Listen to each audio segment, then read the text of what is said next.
안녕하십니까, 박사입니다. 대부분의 한국인들은 국제 정세를 완전히 거꾸로 보고 있습니다.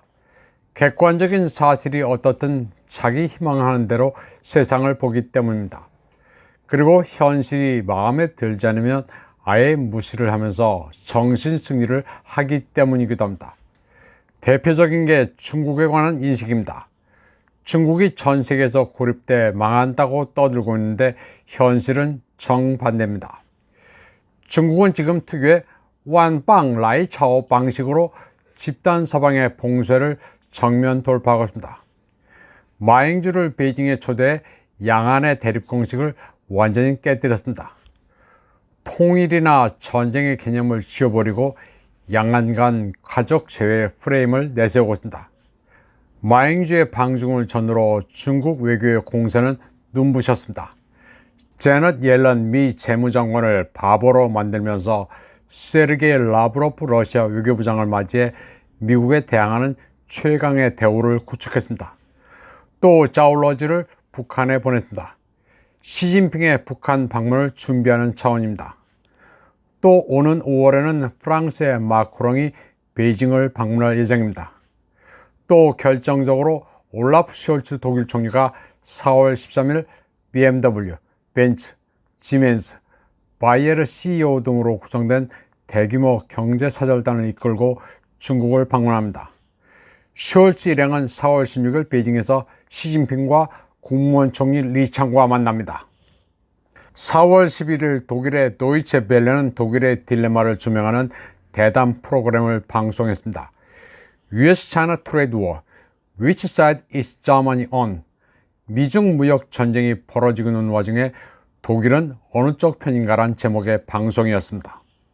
미국이 속내는 다르지만 표면적으로 중국을 주저앉히겠다고 으르렁대는 가운데 올라프 숄츠가 베이징에 가까이 다가서려는 움직임은 사실 서화를 건 것입니다.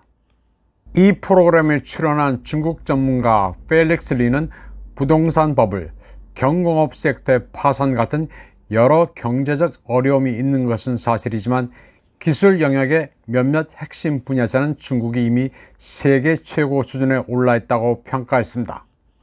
코비드와 로우존을 거치면서 산업 생산 원가가 크게 오른 독일 기업들은 미국과 중국으로 공장을 옮기고 있습니다. 그런데 독일의 전문가들은 미국보다는 중국을 더 긍정적으로 보고 있습니다. 핵심 산업과 직결되는 중국의 기술력이 미국을 이미 초월한 것으로 판단되는 데다 시장 규모는 비교가 되지 않기 때문입니다. 첨언하자면 중국의 부채는 대외 부채가 아닙니다. 또 미국채를 계속 팔면서 금을 사 모으고 있습니다. 혹시 시간이 나시는 분들은 도이체 벨레의 US-China Trade War, Which side is Germany on? 이란 대담 프로그램을 보시기를 추천합니다. 요즘 밑도 끝도 없이 중국 망한다고 앵무새처럼 떠드는 사람들을 한국어 슬랭으로 중국 망무새라고 하는 모양입니다. 밑도 끝도 없이 중국 망한다고 하면 한국에서는 애국자 소리를 듣습니다. 반면 있는 그대로를 설명하면 친중파니, 매국노니 하는 소리를 듣습니다. 한국은 상당히 이상한 나라입니다.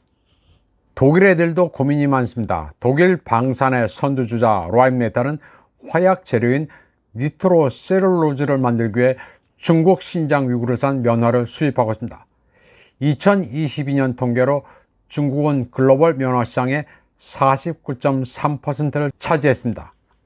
독일의 라임메탈뿐 아니라 스웨덴의 사브도 중국산 면화가 필요합니다. 유럽연합 애들은 굉장히 이중적입니다. 그동안 중국이 신장 위구르인들의 인권을 탄압해 강제노동으로 면화를 생산한다고 그렇게 비난을 해놓고 위구르산 면화를 슬그머니 수입해왔습니다.